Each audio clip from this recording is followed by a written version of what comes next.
शिरोळ विधानसभा मतदारसंघातल्या आजच्या या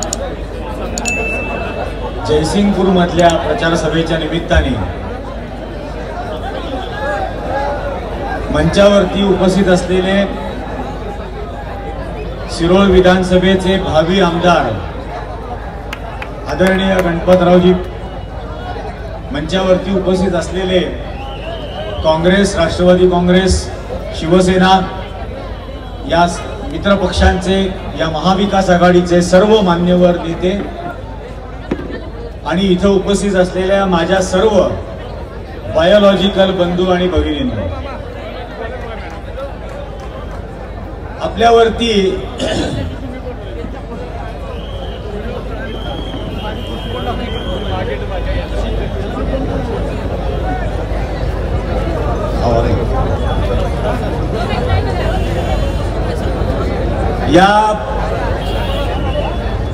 या विधानसभा निवडणुकाच्या निमित्तानं इथले स्थानिक शिरोळ विधानसभा मतदारसंघाचे काय काय प्रश्न आहेत, काय काय समस्या आहेत, जयसिंगपूरच्या काय अपेक्षा आहेत, कुरुंदवाडच्या काय अपेक्षा आहेत, सर्व ठिकाणच्या मतदारांच्या, नागरिकांच्या अपेक्षा काय आहेत याबद्दल तुम्हाला जास्त माहिती आहे आणि आत्ताच आदरणीय बंटी साहेब त्याबद्दल बोलून गेले.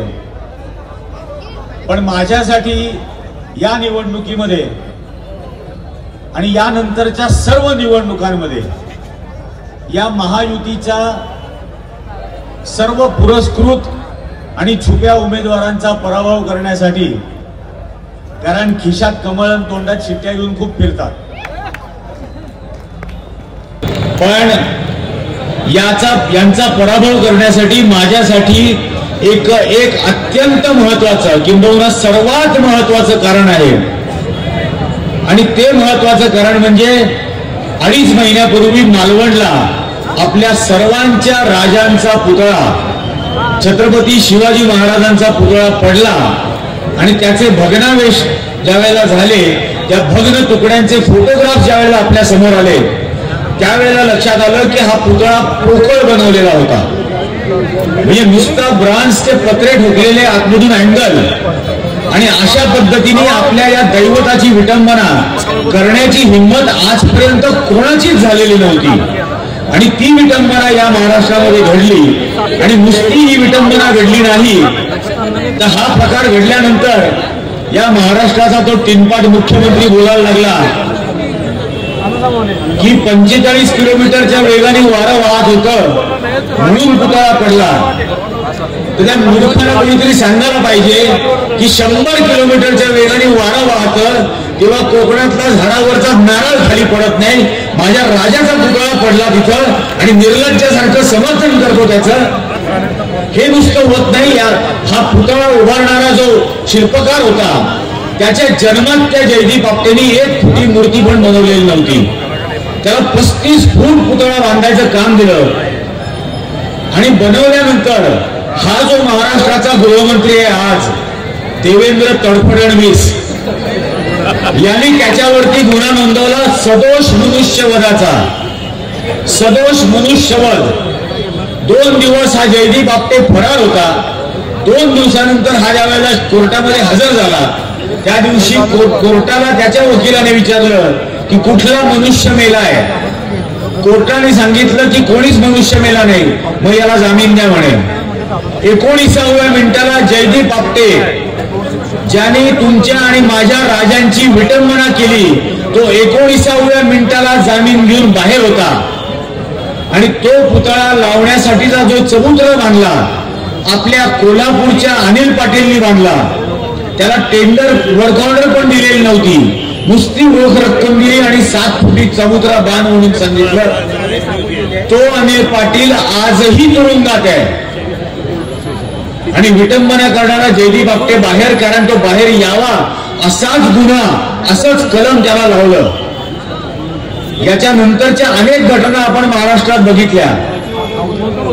बदलापूरला एका शाळेत जाणाऱ्या 4-5 वर्षाच्या मुलीवरती बलात्कार झाले.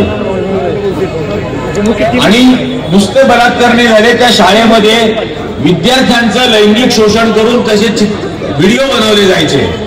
आणि त्या शाळेचा शिक्षण त्या संस्था चालक RSSशी संबंधित असलेला राहुल आपटे हा आज तागायत फरार आहे. 3 महिने झाले आज तागायत फरार आहे. त्या शाळेतला शिपाई अक्षय शिंदे याला अटक केली आणि त्याला पोलिसांच्या व्हॅनमध्ये गोळ्या घालून मारलं आणि राहुल आपटे हा मात्र फरार आहे. या तुमच्या आत्ताच्या विद्यमान आमदाराचे फोन टॅपिंग करणारी रश्मी शुक्ला महाराष्ट्राची DGP director general of police ही विरोधी पक्षनेत्यांचे पण फोन टॅप करत होती. या तडीपार अमित शहाकडे पेगॅसस नावाचं सॉफ्टवेअर हे सगळ्यांचे फोन हॅक करतात. पण बदलापूरच्या शाळा चालवणाऱ्या त्या राहुल आपटेचा फोन टॅप झाला नाही. गेले 3 महिने तो फरार आहे. त्याला पकडण्यासाठी हे महाराष्ट्र सरकार काहीही करत नाहीये आणि करणार नाही. आपल्याला माहिती आहे छत्रपतींचा पुतळा पडला मालवणला. आज तागायत देवेंद्र फडणवीसनी माफी मागितलेली नाही. आज तागायत माफी मागितलेली नाही. आपल्या प्रत्येक दैवताची विटंबना या भारतीय जनता पक्षाच्या लोकांनी गेल्या 5 वर्षात 10 वर्षात केलेली आहे. प्रत्येकाची. हा मागच्या वेळेचा असलेला राज्यपाल भगतसिंग कोश्यारी तो फार होशियारी दाखवायचा. आपल्या महात्मा फुले आणि सावित्रीबाईंचा अत्यंत अश्लील भाषेत त्यांनी अपमान केला. तेव्हा या देवेंद्र फडणवीसचं थोबाडणे उचकटलं. एक शब्द बोलले नाही. महात्मा फुलेंचा अपमान झाला, सावित्रीबाईंचा अपमान झाला. एक शब्द देवेंद्र फडणवीस बोलला नाही. छत्रपतींचा पुतळा पडला, एक शब्द बोलला नाही. डॉक्टर बाबासाहेब आंबेडकरांनी बापासारखं मानतो आपण. दिल्लीमध्ये भाजपचं सरकार असताना ऑगस्ट महिन्यामध्ये भारताचं संविधान जाळलं गेलं भाजपच्या लोकांकडून. एक प्रतिक्रिया आली नाही अख्ख्या देशातून भाजपची. आपल्या प्रत्येक महापुरुषाची विटंबना या लोकांनी केली, प्रत्येकाची केली आणि एकही दिलगिरीचा शब्द निघाला नाही आजपर्यंत. बदलापूरची घटना ही नुसती एक घटना नाही आहे. बदलापूरच्या घटनेच्या दुसऱ्या दिवशी आमच्या नाशिकमध्ये 5 वर्षाच्या मुलीबरोबर असाच घाणेरडा प्रकार झाला शाळेमध्ये. आजही त्या आरोपीला काही झालेलं नाही. त्याच्या दुसऱ्या दिवशी मी रत्नागिरीत होतो चिपळूणला. 19 वर्षाच्या कॉलेजमध्ये जाणाऱ्या विद्यार्थीचं रिक्षामधून अपहरण होतं. दुसऱ्या दिवशी शुद्धीवर येते जंगलामध्ये पडलेली, तिच्यावर अत्याचार झालेला असतो. त्याच्या दुसऱ्या दिवशी औस्यामध्ये लातूरला 70 वर्षाच्या म्हातारीवरती बलात्कार होतो, तिचा खून केला जातो. आज तागायत आरोपी पकडले जात नाही. महाराष्ट्रातल्या माय भगिनींची विटंबना रोज होते. 5-6 दिवसापूर्वी पन्हाळ्यात झालं 15 दिवसाच्या मुलीबरोबर. आणि हे हरामखोर आपल्याला सांगतात लाडकी बहीण. हे ऐकून घ्यायचं आपण. या बहिणींची विटंबना होते तेव्हा तुम्ही काही करत नाही. तुमच्या कोल्हापूर मधला राज्यसभेचा खासदार म्हणजे एक खासदार कोण आहे, आदरणीय शाहू महाराज. आणि दुसरा राज्यसभेचा खासदार महिलांचा बंदोबस्त करू म्हणतो. 1500 रुपये द्यायचे. आणि काँग्रेसच्या रॅलीत दिसले, काँग्रेसच्या भाषणात दिसले, सभेमध्ये दिसले तर फोटो काढा.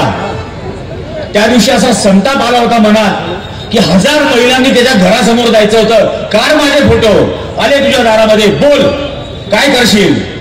अशा पद्धतीने धमक्या देणार. दुसऱ्या दिवशी ती कोण माझी आमदार का कोण त्या मिंदे सेनेची, तिने जाऊन धमक्या दिल्या की 1500 दिल्यानंतर जर काँग्रेसला मत दिलं तर आम्ही 3000 वसूल करू. बापाचा माल आहे का? 1500 दिल्यानंतर 3000 वसूल करू? त्या व्याजावर पैसे देत आहे. कशासाठी चाललेले आहे? कुठून पैसे देत आहे? मुळामध्ये यांनी ही योजना आणताना कुठून पैसे आणले? कृषी खात्याचे पैसे वर्ग केले, वळवून टाकले. आरोग्य खात्याचे पैसे वर्ग वळवून टाकले. समाज कल्याणचे 18,000 कोटी रुपये वळवून टाकले लाडकी बहिणीसाठी. इकडचे पैसे तिकडे काढले. म्हणजे काय केलं? एकाच्या समोरचं ताट ओढलं दुसऱ्या समोर ठेवलं. आज महाविकास आघाडीचा जो जाहीरनामा आलाय, जो न्यायपत्र आलेलं आहे, 3000 रुपये देणार. 80,000 कोटी रुपये लागतील. कुठून देणार?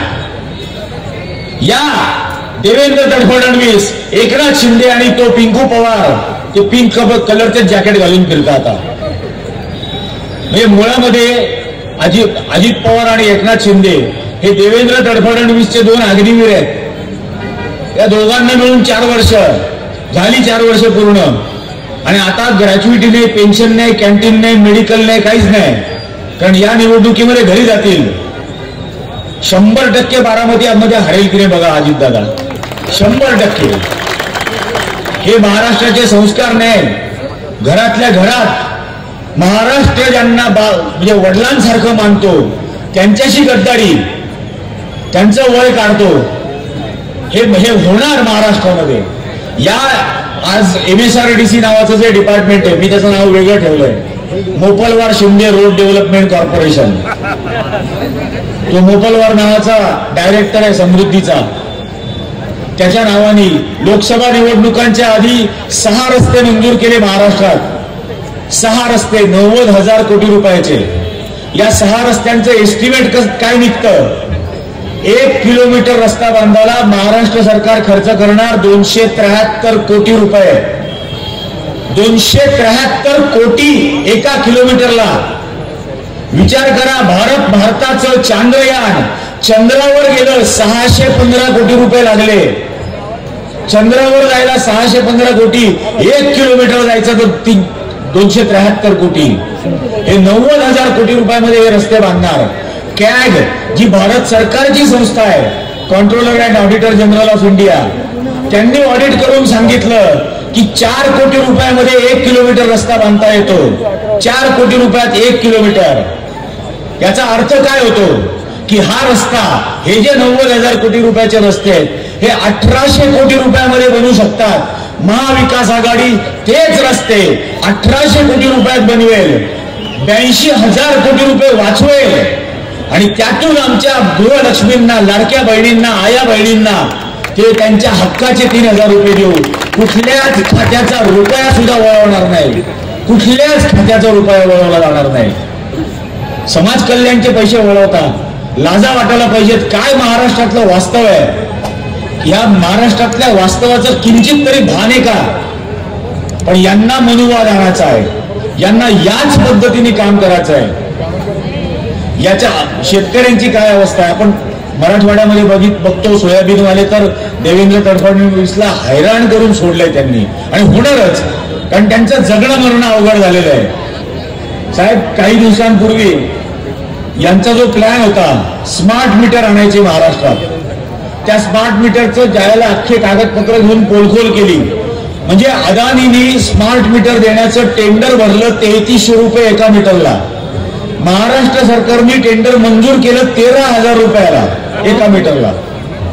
त्याच्यावरती ज्या वेळेला खूप व्हिडिओ बनले, खूप टीका झाल्या, त्यावेळेला वीज खात्यामध्ये काम करणारा एक अधिकारी माझ्याकडे एक रिपोर्ट घेऊन आला.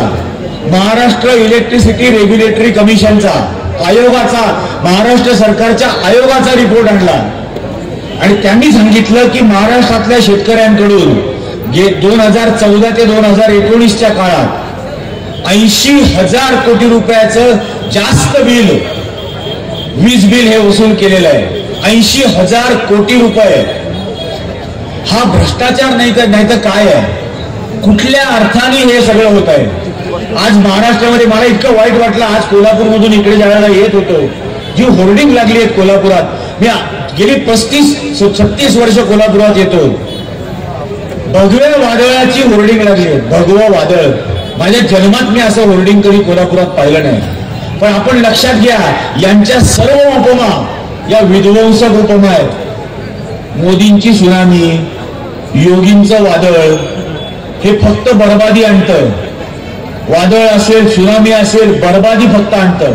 अशा पद्धतीने महाराष्ट्रामध्ये हे जे भगवान अमुक तमुक करून सगळं वातावरण खराब करण्याचा प्रयत्न होतोय. ही आपली परंपरा नाहीये, ही महाराष्ट्राची नाहीये. मी कोल्हापूरमध्ये का आलो, का यावंसं वाटतं की आपल्या राजर्षी शाहू महाराजांनी आपल्याला स्वातंत्र्य, समता, बंधुता, सामाजिक न्याय ही मूल्य दिली, याचे संस्कार दिले. आणि इथं असा धर्माधर्मामध्ये द्वेष पसरवण्याचा जर कोणी प्रयत्न करत असेल तर त्याचा पहिला प्रतिकार कोल्हापुरात झाला पाहिजे. मी हॉटेलमध्ये जिथं राहतो तिथं आले होते 2 जण माझ्याशी भांडायला. तुम्ही देव मानता की नाही म्हणे, तुम्ही एवढं टीका करता भाजपवर, संघावर, RSS वर, तुम्ही देव मानता की नाही? म्हटलं मी पंढरपूरचा पांडुरंग मानतो. तो म्हणे का बरं?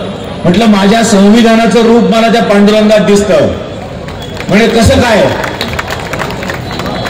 तर म्हटलं असं आहे, या आपल्या अख्ख्या देशामधला एकमेव अहिंसक देव आहे. हातात कुठला हत्यार नाही, शस्त्र नाही, गळ्यात साप, नाग, विंचू काही नाही.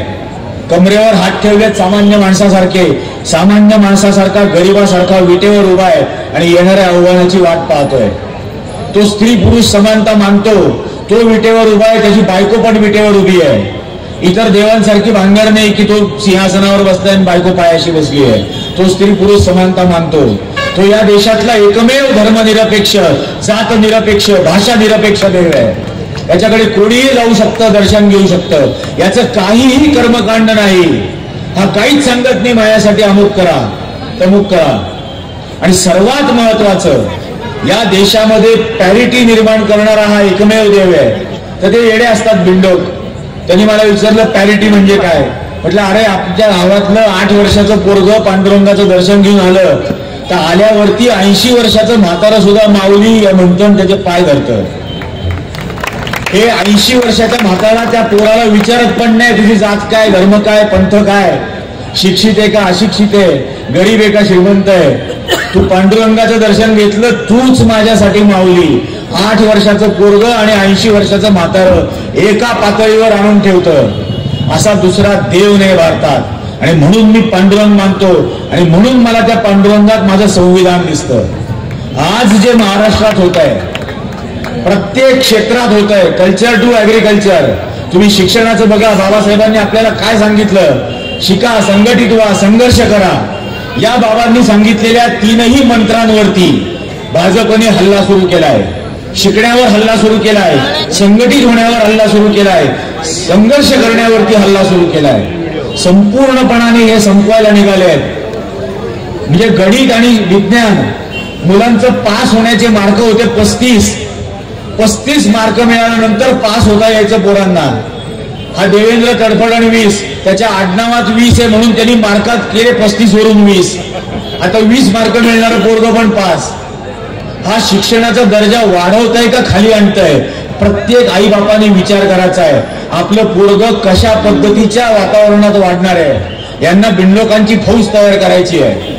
या फौजेमध्ये आपली पोरं बाळं घालायची आहेत का? ज्या बाबासाहेबांनी आपल्याला शिक्षणाचं महत्व सांगितलं, संविधान सांगितलं, त्याचं वाटोळं करायला निघालेले ते.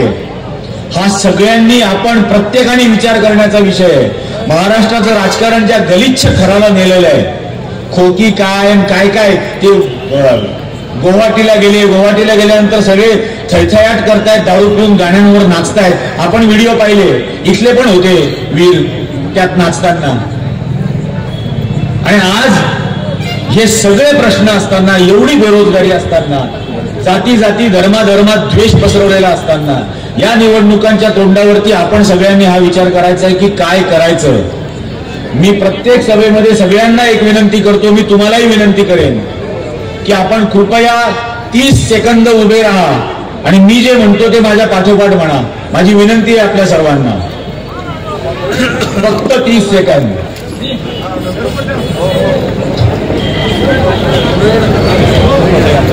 आम्ही भारताचे लोक, लोकशाही हा धर्म